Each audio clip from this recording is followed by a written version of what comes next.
Samantala sa kaugnay pa ring balita, nanawagan naman po ang ilang senador na pahalagahan ang tunay na diwa ng EDSA People Power Revolution. Kasunod po yan ng umiiral na demokrasya sa bansa.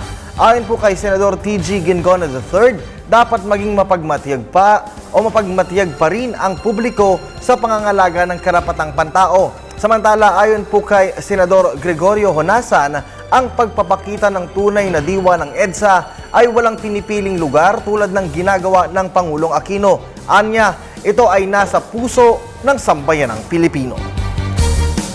Kailangan vigilant tayo parati, kailangan manindigan tayo parati sapagkat napakadaling bumalik sa pagkawalan ng karapatan.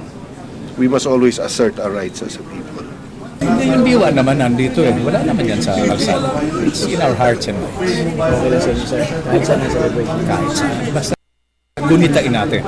Ngayon, yung question is there anything to celebrate? Then we should ask our people.